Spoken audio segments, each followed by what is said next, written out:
काल माननीय मुख्यमंत्र्यांनी आणि आमचे अध्यक्ष रवी चव्हाणजी यांनी उत्तर महाराष्ट्र आणि मराठवाड्यातील 13 जिल्ह्याचा संघटनात्मक येणाऱ्या स्थानिक स्वराज्य संस्था आणि जे 258 तालुक्याला 31,000 कोटी रुपयाचं पॅकेज दिलं आहे आणि ज्या ज्या शेतकऱ्यांचं शेतमजुराचं आणि घरांचं जनावरांचं नुकसान झालं आहे त्या सर्वांना म्हणजे एकही व्यक्ती या ठिकाणी आर्थिक मदतीपासून वंचित राहू नये याकरता महायुतीच्या कार्यकर्त्यांनी पदाधिकाऱ्यांनी जिल्हाधिकारी प्रांत तहसीलदार महसूल खात्याचे अधिकारी कृषी अधिकारी यांच्याशी चर्चा करून ही मदत जी आहे शेतकऱ्यांची ही पूरग्रस्ताची मदत आहे ही या ठिकाणी तातडीनं शेतकऱ्यांना मिळाली पाहिजे पूरग्रस्त गावांना मिळाली पाहिजे याकरता माननीय मुख्यमंत्री देवेंद्र फडणवीसजींनी आमच्या सर्व कार्यकर्त्यांना सूचना दिल्या। आजही पश्चिम महाराष्ट्राच्या 3ऱ्या जिल्ह्याची बैठक सुरू झाली आहे। आज पश्चिम महाराष्ट्राच्या या जिल्हास्तरीय बैठकीमध्ये आणि विभागाच्या बैठकीमध्ये महायुतीबद्दल समन्वय आणि महायुती स्थानिक स्वराज्य संस्थेमध्ये कायम ठेवणे, शेतकरी पॅकेजचा लाभ शेतकऱ्यांना मिळणे आणि काही संघटनात्मकही चर्चा या ठिकाणी माननीय मुख्यमंत्री देवेंद्र फडणवीसजी आणि आमच्या अध्यक्षांनी केली आहे। आजच्या बैठकीतनं साधारण पश्चिम महाराष्ट्रातल्या जवळपास 3,000 पदाधिकारी आणि कार्यकर्त्यांची चर्चा या माध्यमातून होते आहे आणि मला विश्वास आहे की आमची महायुती येणाऱ्या स्थानिक स्वराज्य संस्थेमध्ये 51% मतं घेऊन या महाराष्ट्रामध्ये पुन्हा एकदा सर्व नगरपालिका महानगरपालिका जिल्हा परिषदमध्ये आमचा विजय होईल आणि माननीय पंतप्रधान मोदींच्या केंद्र सरकारकडनं माननीय देवेंद्रजी फडणवीस यांच्या माध्यमातून राज्य सरकारकडनं आणि आमच्या महायुतीचे नेते एकनाथ शिंदेजी अजित पवार यांच्या माध्यमातून जे काही विकासाचे विषय आहेत ते नगरपालिका जिल्हा परिषदच्या माध्यमातून पुढच्या काळामध्ये शेवटच्या माणसापर्यंत पोहोचावं याकरता महायुती ही नगरपालिका महानगरपालिकाला यावी याकरता या बैठकीला महत्व आहे।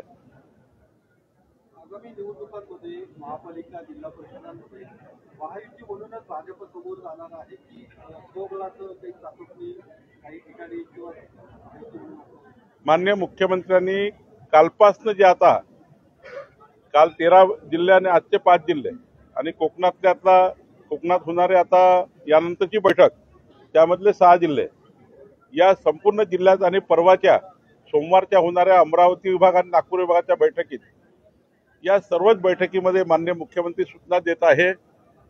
आमचे अध्यक्षही सूचना देत आहे की महायुतीमध्येच त्या ठिकाणी निवडणुका व्हाव्यात पण एखाद्या ठिकाणी समजा महायुतीमध्ये निवडणूक झाली नाही तर मनभेद तयार होतील असं कुठलंही स्टेटमेंट भारतीय जनता पार्टीचा कुठलाही कार्यकर्ता करणार नाही। आपण मोठ्या भावाच्या भूमिकेमध्ये आहोत त्यामुळं एखाद्या वेळी समोरून जरी काही एखादी प्रतिक्रिया आली असेल तरी भारतीय जनता पार्टीच्या कार्यकर्त्यांनी आपण मोठ्या भावाच्या भूमिकेतली भूमिका निभवावी आणि त्या ठिकाणी सर्व महायुतीच्या कार्यकर्त्यांना त्या ठिकाणी सहकार्य करावं। ज्या ठिकाणी महायुती होणार नाही त्या ठिकाणी मनभेद होणार नाही असं वर्तन करावं। कुठलेही त्या ठिकाणी महायुतीला डॅमेज करणारे स्टेटमेंट कुणी नेत्यांनी देऊ नये असे या ठिकाणी सूचना माननीय मुख्यमंत्री देवेंद्र फडणवीसजींनी या सर्व बैठकीत दिल्या आहेत।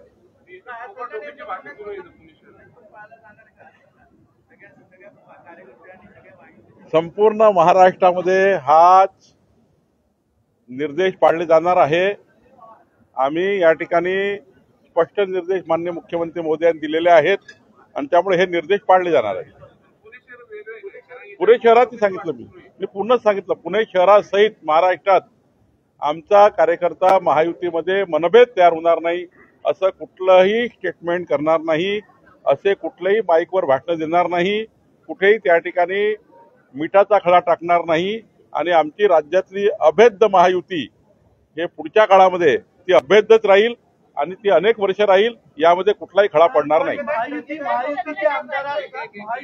शिवसेनेच्या माजी आमदारांकडनं मंत्री चंद्रकांत पाटील यांच्यावर थेट आरोप केले जातात. अशा पद्धतीने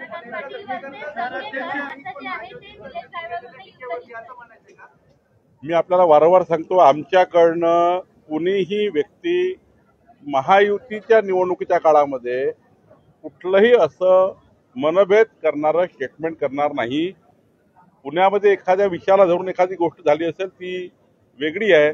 मी निवडणुकीचं विचारलं त्या सकाळात सांगितलं, निवडणुकीत समजा महायुती झाली नाही एका ठिकाणी किंवा दुसऱ्या ठिकाणी, त्या ठिकाणी कुठलंही मनभेदा तयार होतील असं स्टेटमेंट करायचं नाही.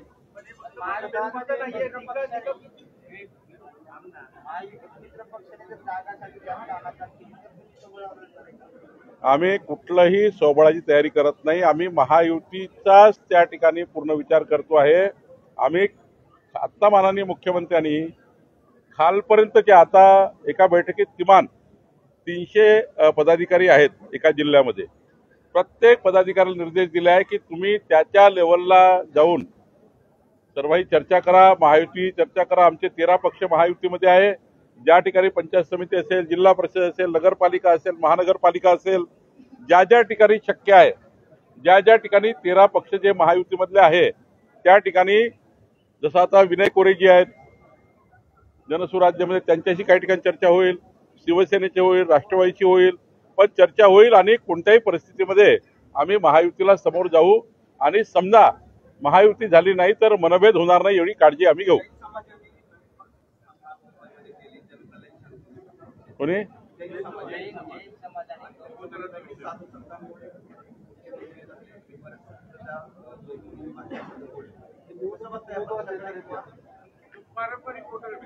नाही, मी एवढंच सांगेल की पक्ष काढायचा अधिकार सर्वांना आहे. आता काही कोर्टाचे निर्देश होते कबूतरखान्याबद्दल, कोर्टाच्या निर्देशाचे पालन करायचं आहे आणि समाजामध्ये जे काही मनभेद, या ठिकाणी समाजाच्याही भावनाचा आदर करायचा आहे.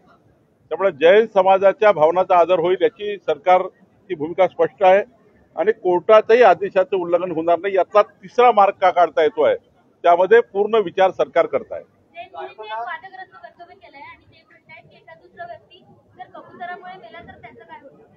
मी तेच सांगतो आहे, भावना आहे आणि त्या भावनाचा आदर करणे ही सरकारची जबाबदारी आहे. कारण या राज्यातल्या प्रत्येक व्यक्तीच्या भावना याबद्दलचा आदर नेहमीच सरकार करतं. लोकशाहीमध्ये हेच अपेक्षित आहे. पण कोर्टाच्या आदेशाचे पालन करणं हे सुद्धा सरकारला त्या ठिकाणी बंधनकारक असतं. त्यामुळं काही चर्चा होतील, काही त्या ठिकाणी आम्ही चर्चा करू आणि यातला मार्ग काढू. समर्थन करत, मी समर्थनाबद्दल बोललोच नाही. मी असं म्हटलं आहे की अशा काही भावना जर त्या ठिकाणी आल्या असतील तर त्या भावनेचा विचार करून त्यांच्याही चर्चा करून काय त्यांच्या भावनामध्ये त्या ठिकाणी असं का आलं, कारण कोर्टाचे निर्देश इकडे आहे, स्टँडिंग ऑर्डर्स आहे आणि कोर्टाच्या आदेशाचं पालन करणं सरकारला अपेक्षित असतं. कोर्टाच्या आदेशाचं पालन केलं नाही तर त्या ठिकाणी कंटेम्प्ट ऑफ कोर्ट होतं आणि त्यामुळे मला वाटतं की आम्ही दोन्हीकडे विचार करू आणि योग्य मार्ग काढू. मतदार यादीच्या मुलांसंदर्भात महाविकास आघाडीचे नेते राज ठाकरे, उद्धव ठाकरे हे निवडणूक आयोगाची भेट घेणार आहेत मंगळवारी. या पुढच्या निवडणुका तरी पारदर्शी व्हावी अशा पद्धतीची मागणी या. मला कळतच नाही तुम्हाला काय त्यातलं गुळ माहीत होत नाही. ते स्टंटबाजी करतात आहे. गुळ काय त्यातलं स्टंटबाजी करताय. आत्ताही निवडणूक राज्य निवडणूक आयोगाने मतदार याद्या प्रकाशित केल्या आहे. प्रभाग वाईज प्रकाशित केलाय, वॉर्ड वाईज प्रकाशित केलाय, पुन्हा महानगरपालिकेच्या याद्या येतील. तुम्ही याद्या आल्यावर तुमचे बूथ लेवल एजंट काय करतात? तुम्ही तुमच्या बूथ लेवल एजंटचा मेळावा घ्या ना आणि त्यांना सांगा, बूथ लेवल एजंटला, भाजपाचे बूथ लेवल एजंट आहे, काँग्रेसचे आहे, राष्ट्रवादीचे आहे, सर्वच पक्षाचे आहे, त्यांनी मतदार यादीवर ऑब्जेक्शन घेण्याची खरी गरज आहे. आता ते निवडणूक आयोगाला भेटायला चालले आहे. हे स्टंटबाजी आहे. म्हणजे उद्या निवडणूक हरले तर सांगता येईल आम्ही निवडणूक आयोगाला भेटलो होतो, बघा आम्ही निवडणूक आयोगाला भेटलो होतो, आम्ही मागणी केली होती याद्या खऱ्याखुऱ्या लावा. आता याद्या लावल्यात त्याच्यावर ऑब्जेक्शन घ्या ना. कुठलं वाटतं तुम्हाला, कुठली यादी अडचणीची वाटतं हा खोटारडेपणा आहे, हा स्टंटबाजी आहे. कुठल्याही पद्धतीने निवडणुकीला निराश झालेले आहेत. लढण्याची परिस्थिती नाही आहे. 51% महायुती 51% आहे हे त्यांना समजलं आहे. त्यांचेही सर्वे त्यांना सांगतात आहे की तुम्ही हारणार आहे आणि त्यामुळं हरलेल्या मानसिकतेमध्ये करावयाचे प्रयोग म्हणून हे लोक महाविकास आघाडीचे लोक हे आयोगाकडे हे देणे ते देणे. मग ते एक तर ते सकाळचे कोणतरी त्या ठिकाणी हा तेच सांगतो ना, ते महाकलाकार जे आहे सकाळच्या नाट्यातले ते महाकलाकार तसे म्हणतात देवेंद्र फडणवीसजीला समोर चला. हे स्टंटबाजी नाही आहे, ही स्टंटबाजीच आहे. स्टंटबाजी करण्याऐवजी याद्या तपासा. याद्या तपासा ना. तुम्हाला विधानसभेच्या निवडणुकीत तुम्ही याद्या तपासल्या, आताही तपासा पुन्हा आणि ऑब्जेक्शन घ्या. चुकीचं असेल तर निघेल. उद्धव ठाकरेंची आता प्रेस झाली त्यामध्ये कर्जमाफी शेतकऱ्यांना दिली पाहिजे. मी बरे आरशात बघतो तुम्ही शेतकऱ्यांकडे बघा असं देवेंद्र फडणवीसांनी त्यांनी बोललं. एक तर उद्धव ठाकरेजी 2.5 वर्ष मुख्यमंत्री होते, त्यांना हाही फरक कळत नाही. 31,000 कोटी रुपये सरकारने पॅकेज दिलाय, हे इन्शुरन्सचे पैसे नाही आहे. म्हणजे मला कळत नाही की मुख्यमंत्री असलेल्या व्यक्तीने असे बेजबाबदार स्टेटमेंट का करावे. राजकारण ठीक आहे, राजकारणाचे भाषणही ठीक आहे, पण मुख्यमंत्री असलेल्या व्यक्तीने बेजबाबदार बोलावं हे मला त्या ठिकाणी न पटण्यालायक, म्हणजे महाराष्ट्राला न कळण्यालायक आहे. पूर्ण पॅकेज आहे 31,000 कोटीचं आणि कुठल्या शेतकऱ्याला कसं कसं मिळणार, जमीन खरडून गेलेल्या शेतकऱ्याला किती मिळणार, ज्यांच्या घरती मृत्यू झाला त्यांना कसं मिळणार, कोंबड्या बकऱ्या जनावरे गेले त्यांना कसं मिळणार, सर्व स्पष्ट आहे. आणि 31,000 कोटी रुपये आम्ही माननीय मुख्यमंत्री एकनाथजी आणि म्हणजे मुख्यमंत्री देवेंद्र फडणवीसजी, एकनाथ शिंदेजी आणि अजितदादा तिघांनी बसून 4 कामं 4 प्रोजेक्ट थांबले चालतील हा विचार केला, पण शेतकऱ्याची दिवाळी मात्र अंधारात राहू नये हा विचार केला. आणि हे राजकारण करताय आता तिकडे जाऊन हंबरडा वगैरे काही करताय, यांचा हंबरडा फुटलाय. त्यामुळे मला असं वाटतं की आता याच्यामध्ये त्यांच्याकडे काही राहिलं नाही. राहिला कर्जमाफीचा प्रश्न. महायुतीने कर्जमाफीचा संकल्प केला होता. तो संकल्प पुढच्या 5 वर्षात, आज समजा शेतकरी कर्जबाजारी आहे, उद्याही 4 वर्ष राहील, पण एक वेळी संपूर्ण कर्ज माफ करायचं, पण पात्र शेतकऱ्याला केलं पाहिजे. कारण काही लोक आत्ता जवळपास 30% जमिनी येणे झालेल्या आहेत. 30% जमिनी येणे झालेल्या आहेत. पुण्याच्या आजूबाजूला बघा, काही फार्म हाऊस बांधले आहे, काही त्या ठिकाणी शेतीमध्ये घरं बांधले आहेत. त्यांना कर्जमाफीची साधारण गरज नाही आहे. एक रिपोर्ट तयार करून त्यांना कमी करावं लागेल 30% 40% लोक, कारण ऑलरेडी स्वतःचे राहायचे घरं बांधले आहेत, फार्म हाऊसेस बांधले आहेत. आणि जो पात्र शेतकरी आहे त्यांचं सर्वेक्षण करून ज्यांना खऱ्या अर्थाने आज तो काहीच करू शकत नाही, 40-40 वर्ष कर्जाखाली आहे, त्यांना कर्जमाफीची गरज आहे. आणि माननीय देवेंद्र फडणवीसचं सरकार, आमचं सरकार, माननीय अजितदादा एकनाथ शिंदेजी, आमचं सरकार निवडणुकीचा घेतलेला संकल्प पूर्ण करणार आहे.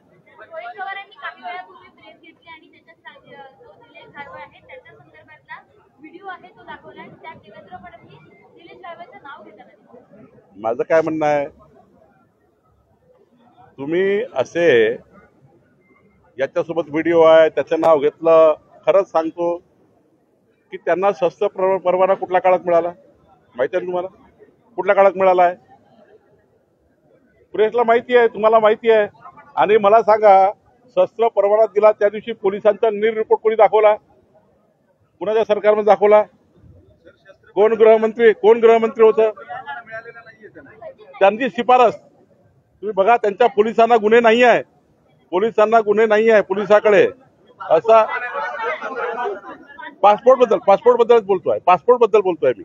पासपोर्ट बद्दल सांगतोय की पासपोर्टची शिफारस करताना त्यांच्यावर गुन्हेच नाही आहे असं कोणी म्हटलंय? मग तेव्हा सरकार कोणाचं होतं? कोण गृहमंत्री होते? मी तुम्हाला सांगतो, आता यांच्या अंगावर आलेलं आहे आणि यांच्या अंगावर आलं म्हणून आता ते निलेश गायवडचं नाव घेतलं, हे घेतलं. तुमचे तर फोटो आहे, तुमचे तर व्हिडिओ आहेत बरेच. मी आता उद्या माझ्यासोबत बाजूला कोणी आता बसला तर मी काय हे सांगा मला, इथे कोणी भेटलं रस्त्याने त्याने फोटो तुम्ही काढली तर मी कसा जबाबदार? त्यामुळे याच्यात काही अर्थ नाही आहे. ज्या आरोपींना ज्या काळात पकडलं गेलं, आमच्या काळात पकडलं गेलं, ज्या गुन्ह्यात पकडलं गेलं, त्या गुन्ह्याची पूर्ण तपासून लवकरात लवकर शिक्षा व्हावी याच्याकरता सरकारने प्राधान्य दिलं आहे आणि ते आम्ही करतोय. रोहित पवारांचे फोटो तुम्ही पण शेअर केले होते. आता केलंय तुमचे तर त्या ठिकाणी ज्या पद्धतीचे घेवाणदेवाणचे प्रेझेंटेशन आहेत तुम्ही, मी तुम्हाला हे सर्वात महत्वाचं काय, आज जो आरोप लागला आहे त्या आरोपाची अत्यंत उच्चस्तरीय तातडीनं लवकरात लवकर त्याची चौकशी करून त्यांना जेरबंद करणे हे मात्र सरकारची प्रायोरिटी आहे. ते करण्यासाठी सरकार काम करत आहे. रोहित पवारांनी राम शिंदेचं नाव जोडलंय त्याला. मी सांगतो की हे याच्यापेक्षा महत्वाचं काय, मी त्यांचं सोडा, आत्ता महत्वाची प्रायोरिटी काय आहे, जेरबंद करणे आणि तातडीनं गुन्ह्याखाली शिक्षा देणे. याकरता पोलिसांनी कुठलीही त्या ठिकाणी टाचणीवर सुद्धा त्या ठिकाणी गॅप सोडू नये. जिथे असेल ज्या पद्धतीने असेल त्या पद्धतीने त्यांना जेरबंद करून त्यांच्यावर त्या ठिकाणी कोर्टामध्ये पूर्ण प्रकरण टिकलं पाहिजे आणि असे लोक जेलमध्ये राहिले पाहिजे. पण सर, जे पाठबळ दिलं त्या आरोपीला, त्या नेत्यांचं काय करायचं? एका दोन नेत्यांची नावं समोर आली आहेत. त्यांच्याबद्दल ते पोलीस तपासात येईल ना. पोलिसांच्या चार्जशीटमध्ये साऱ्या गोष्टी येतात. कोण कोणाचे कॉल असतात, कोण कोणाचे फोटो असतात, कोण कोणाची संबंध असतात. त्यामुळं पोलिसांच्या चौकशीत सारं येणार आहे. योग्य वेळी पोलीस कोर्टात जेव्हा मांडतील तेव्हा कळेलच. सर, एरवी वेळोवेळी हे बघायला मिळालंय, राजकीय पक्ष जे ते गुंडांना जवळ करतात, हे दोन्ही बाजूंनी दिसून येतं. असं काही झालं, काही गोंधळ झाला की मग लगेच अंग झटकून कारवाई केली जाते. प्रत्येक वेळेस तुम्ही असं काही शिष्टाचार करणार आहात का? टोळ्यांमध्ये असलेले गुंड, गुन्ह्यासारखे गंभीर गुन्हे असलेले गुंड जे त्यांना पक्षांमध्ये प्रवेश द्यायचा नाही. एरवी तुम्ही असे अनेक गुंडांचे प्रवेश करून घेता. नाही, हे तर आचारसंहिता पाडण्याची गरज आहे का? सार्वजनिक जीवनात गरज आहे. पण जोपर्यंत कोर्ट शिक्षा देत नाही कुठल्याही व्यक्तीला, जर एखादा गुन्हा दाखल माझ्यावर झाला तर मागच्या वेळी मी ओबीसी आरक्षणाकरता एका रस्त्यावर उठलो, एक आंदोलन केलं, माझ्यावर गंभीर गुन्हे दाखल केले. परवा मला कोर्टाने सोडलं. असंही कधी कधी होतं, गुन्हेगारी स्वरूपाचे गुन्हे असंही कधी होतं. त्यामुळं कोणताही कोर्टाचा निकाल आल्याशिवाय, कोणत्याही गुन्ह्यामध्ये निकाल आल्याशिवाय त्या ठिकाणी आपल्या लोकशाहीमध्ये, संविधानामध्ये कोर्टाची जोपर्यंत शिक्षा देत नाही तोपर्यंत त्याला अंतिम गुन्हेगार समजत नाही. गुन्हा दाखल होतो, मग कोर्टात केस चालतं, त्यानंतरच त्या ठिकाणी आपण त्याला खऱ्या अर्थाची शिक्षा होतो. राम शिंदेंना माहिती नव्हतं असं तुम्हाला म्हणायचंय का? गुन्हेगारांना तिकीट नाही देणार असं भाजप भूमिका घेणार का? असं आहे की मी वारंवार सांगितलं की तुम्हाला, मी विधानसभेच्या वेळी सांगितलं, आताही सांगतोय, जर एखादी कोर्टाने जर एखाद्याला शिक्षा दिली असेल आणि कोर्टात गंभीर शिक्षा झाली असेल, गंभीर गुन्हेखाली झाली असेल तर निश्चितपणे पार्टी त्याचा विचार करेल. सर, साधा प्रश्न आहे, राम शिंदेंना हे माहिती नव्हतं का की निलेश जायवळवरती 2 मोके 4 खुनाचे गुन्हे ते 2022च्या तुम्ही आता एक विषयाला धरून त्यापेक्षा शेतकरी कर्जमाफी, तुम्ही जे म्हणताय, इतके मोठे व्यक्ती आता विधान परिषदेचे अध्यक्ष आहेत, यापूर्वी मंत्री राहिलेले आहेत, त्यांना हे माहिती नाही का की आपल्या सोबत जो गाडीत बसून 24 तास फिरतो, प्रचार करतो, तो मोक्याचा आरोपी, मोक्यातनं हॉस्पिटल झालंय, तो टोळी चालवतो पुण्यामध्ये, असं तुमचं म्हणणं आहे का? म्हणजे त्यांना मी तुम्हाला वारंवार सांगतो आहे की तुमचं म्हणणं पूर्ण त्या ठिकाणी ते राम शिंदेलाच विचारावं लागेल. कारण राम शिंदेच्या तेव्हाची भूमिका काय होती, तेव्हाचा काळ काय होता, तुम्ही त्यांना विचारा. प्रश्न झाला माझा. मी वारंवार सांगतो, आम्ही या ठिकाणी एवढंच सांगतो की गुन्हेगारांना, जे अंतिम गुन्हेगार असतात, जोपर्यंत कोर्टाची सजा होत नाही तोपर्यंत खऱ्या अर्थाने कुठलाही गुन्हा सिद्ध होतपर्यंत त्या ठिकाणी आपल्याला अशी लोकशाहीमध्ये व्यवस्था नाही आहे की बाबा त्याला गुन्हेगार म्हणून समजा. एका गुन्हा केला असेल, गुन्हा दाखल झाला असेल, त्याच्यावर कारवाई झाली पाहिजे. अजित पवार म्हणाले सकाळी की जेव्हा मी आता प्रवेश देईल कोणत्या तरी नेत्याला किंवा कार्यकर्त्याला, तेव्हा मी त्याची क्राईम रेकॉर्ड आहे तो चेक करेन किंवा तू काय काय करतो हे सगळं चेक करणार आहे. भाजपही तसं करणार आहे काय?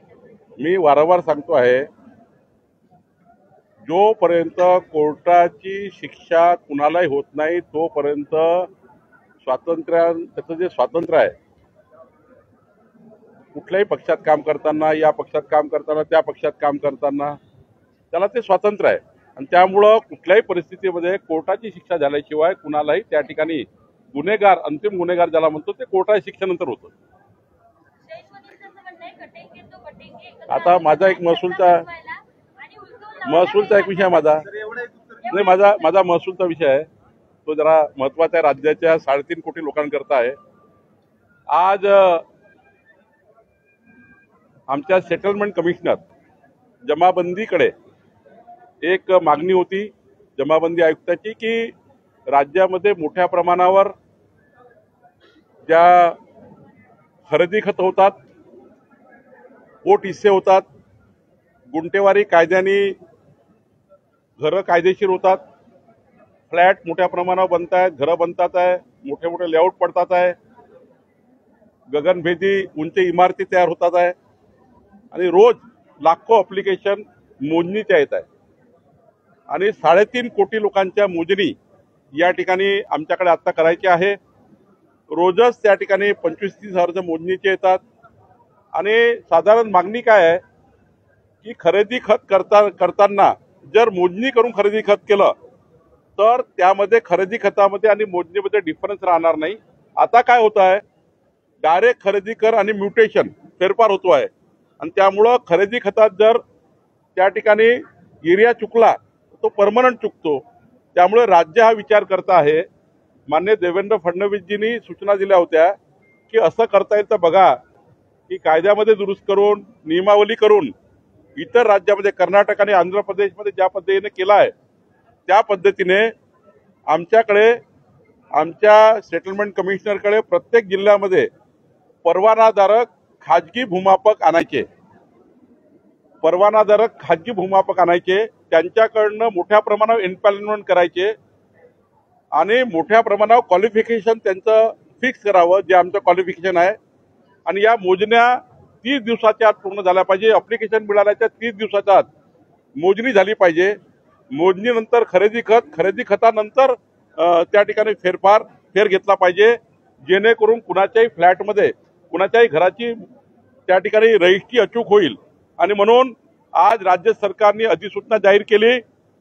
या राज्यामध्ये आता जे खाजगी परवानाधारक भूमापक येणार आहे आणि त्यांच्या माध्यमातून राज्याची मोजणी चालू होईल आणि आमचे जे सिटी सर्वे ऑफिसर आहे, आमचे जे डेप्युटी SLR आहे, हे त्याला सर्टिफाईड करतील आणि त्यामुळे एक मोठी यंत्रणा मोजणीसाठी आम्ही उतरवतो आहे. याचं एक टेक्निकल क्वालिफिकेशनवर या ठिकाणी एम्पॅनलमेंट होणार आहे.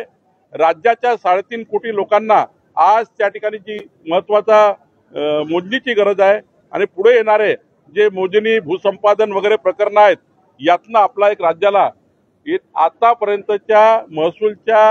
आतापर्यंतच्या कारकिर्दीमध्ये हा ऐतिहासिक निर्णय राज्य सरकारने केला आहे आणि राज्य सरकारने या निर्णयाच्या माध्यमातून या राज्याच्या लाखो शेतकऱ्यांना, शेतमजुरांना, घरमालकांना जे 90 दिवस 160 दिवस मोजणीला लागायचे आता 30 दिवसामध्ये मोजणी होईल असा निर्णय राज्य सरकारने घेतला आहे.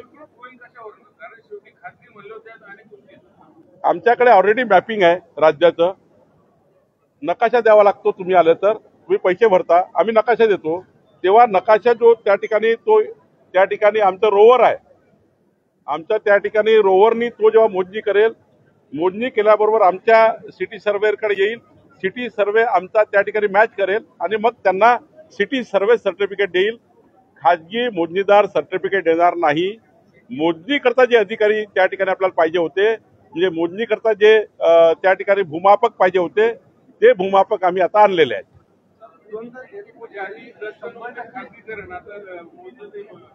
खाजगीकरण नाही आहे, आम्ही एम्पॅनलमेंट देतो आहे. खाजगीकरण करत नाहीये जमाबंदी आयुक्ताचं. तुम्ही एकदा गैरसमज काढा. कुठलेही खाजगीकरण नाही आहे. तुम्ही या ठिकाणी जसं आर्किटेक्ट एम्पॅनलमेंट करतो, हाय क्वालिफाईड भूमापक एम्पॅनलमेंट होईल. तो त्या ठिकाणी रोवरनी सर्वे करेल. आमचं यंत्र असणार आहे, त्याच्यात यंत्रामध्ये आमचा डेटा असणार आहे. खाजगी यंत्र नसणार, आपलं सरकारचं यंत्र असतं रोवर. त्या रोवरमध्ये पूर्ण डेटा येतो. तो रोवर सबमिट केल्यानंतर आमचा सिटी सर्वे ऑफिसर त्यांना मोजणीचं प्रमाणपत्र देईल.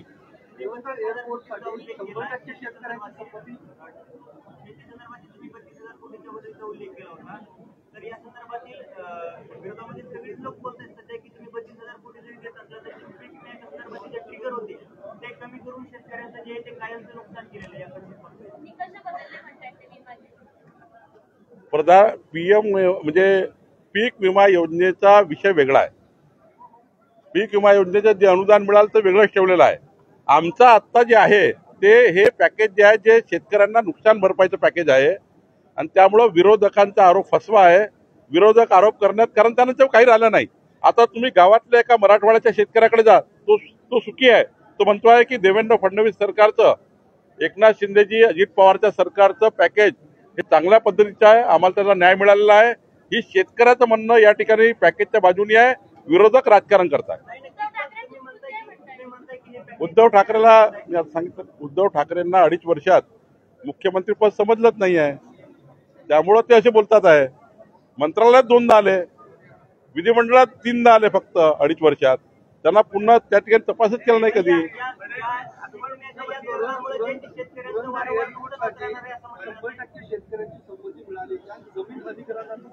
मला तुमचे आभार मानायचे आहे. मी पुणे पत्रकार संघाचे, पुणेच्या सर्व मीडिया टीमचे आभार मानतो की मागच्या वेळी जी मी बैठक घेतली होती आणि माझं आव्हान माननीय मुख्यमंत्र्यांचं, अजितदादांचं आव्हान तुम्ही पोहोचवलं आणि पुणे विमानतळाच्या जमिनीबद्दलचा भूसंपादनाचा एक तिढा निर्माण झाला होता. त्या तिढ्यामध्ये आपण सर्वांनी साथ दिली. आता 90% जमिनी त्या ठिकाणी भूसंपादन झाल्या आहेत, म्हणजे परवानगी परमिशन मिळालेल्या आहेत. आता 10% सुद्धा आम्हाला देतील. पण सोबतच काही लोक पुण्याच्या त्या पुरंदरच्या एअरपोर्टच्या आजूबाजूला लेआउटिंग करण्याचा प्रयत्न करतात आहे. काही लोक त्या ठिकाणी खरेदी खत करून तुकडे पाडण्याचा प्रयत्न करतात आहे. त्यांचा सर्व पुणे पुरंदर एअरपोर्टचा जे त्या ठिकाणी एरिया आहे, त्यांच्या जो प्रभावित क्षेत्र असणार आहे त्या प्रभावित क्षेत्रामध्ये कुठलंही घर बनणार नाही, कुठलीही खरेदी खत होणार नाही, याकरता सरकारने काळजी घेतलेली आहे. मी आपल्याला हे सांगेल, पुरंदर विमानतळाकरता पूर्ण जमिनीच्या त्या ठिकाणी आम्ही पैसा देतो आहे, त्याची व्यवस्था आम्ही उभी केलेली आहे. परंतु विमानतळाचा जो त्या ठिकाणी प्रभावित क्षेत्र आहे त्या क्षेत्रामध्ये कोणत्याही पद्धतीचं चुकीचं घरं बनणार नाही, उंच इमारती बनवून त्या ठिकाणी विमानतळाला धोका निर्माण होणार नाही आणि तिथे ॲग्रिकल्चर लँड डेव्हलपमेंट झोन वगैरे राहील. पण कोणत्याही परिस्थितीमध्ये त्या ठिकाणी उंच इमारती बनणार नाही आणि विमानतळाला प्रभावित करणार नाही, याकरताही सरकारने काळजी घेतली आहे. तेच सांगितलं, प्लॉटिंगच्या रजिस्टर होणार नाही, प्लॉटिंगचं त्या ठिकाणी रेग्युलायझेशन होणार नाही, प्लॉटिंगला त्या ठिकाणी कोणत्याही पद्धतीचे प्रोटेक्शन मिळणार नाही. त्यामुळे काळजी करू नका.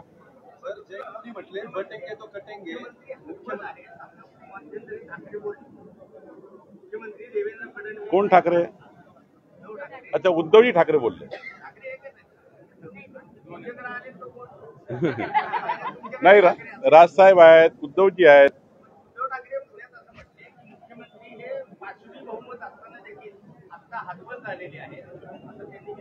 महाराष्ट्राच्या इतिहासामध्ये मी 25 वर्ष सभागृहात आहे. या महाराष्ट्रामध्ये सर्वात हतबल मुख्यमंत्री उद्धव ठाकरेजीला मी बघितलं आहे. त्यांच्या खिशात कधी पेन नव्हता हे बघितलेलं आहे. 2 दिवस विधिमंडळात आलेले बघितले आहे, 2 दिवस मंत्रालयात आलेले बघितलेले आहेत. मी कोरोनाच्या काळामध्ये कधी रस्त्यावर येऊन त्यांनी कुणाची त्या ठिकाणी मदत केली नाही. काचाच्या पिंजऱ्यामध्ये बंद करून सरकार चालवणारे मुख्यमंत्री पाहिलेले आहेत. त्यामुळं त्यांना देवेंद्र फडणवीसावर बोलायचा अधिकार नाही आहे. देवेंद्र फडणवीस हे असे मुख्यमंत्री आहे ज्यांनी 14 ते 19च्या काळामध्ये हे राज्य देशात प्रथम क्रमांकावर आणलं आणि आता माननीय देवेंद्र फडणवीसजींनी, आमच्या एकनाथ शिंदे अजितदादांनी राज्याचं 2029चा महाराष्ट्र, 2035चा महाराष्ट्र, 2047चा महाराष्ट्र याचं विजन तयार केलेलं आहे. जर उद्धव ठाकरेला वाटतं, पाहून घ्या एकदा की 2047च्या महाराष्ट्राचं विजन काय केलं आहे, कुठल्या पद्धतीने पुणे बदलणार आहे, कुठल्या पद्धतीने मुंबईचा विकास होणार आहे, कुठल्या पद्धतीने नागपूर नाशिक बदलणार आहे, याचं संपूर्ण विजन डॉक्युमेंट तयार करणारे माननीय देवेंद्र फडणवीस राज्याचे सर्वात सक्षम मुख्यमंत्री आहेत. याबद्दल राज्याच्या 14 कोटी जनतेला कॉन्फिडन्स आहे, उद्धव ठाकरेला नाहीये.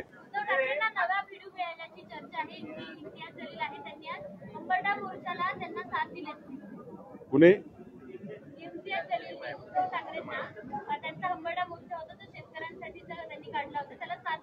ते साथ देतीलच. कारण उद्धव ठाकरेचे जेव्हा खासदार निवडून आले तेव्हा पाकिस्तानचे ध्वज फडकले होते, नाशिकमध्ये, परभणीमध्ये फडकले होते. आणि धाराशिवमध्ये फडकलेले होते. जेव्हा उद्धव ठाकरे विजयी झाले लोकसभेमध्ये तेव्हा पाकिस्तानचे ध्वज फडकताना पाहिले. त्यामुळे असे लोक त्यांना साथ देणारच आहे. राहिले तेवढं एकच राहिलं झालं, मी बोललो. नाही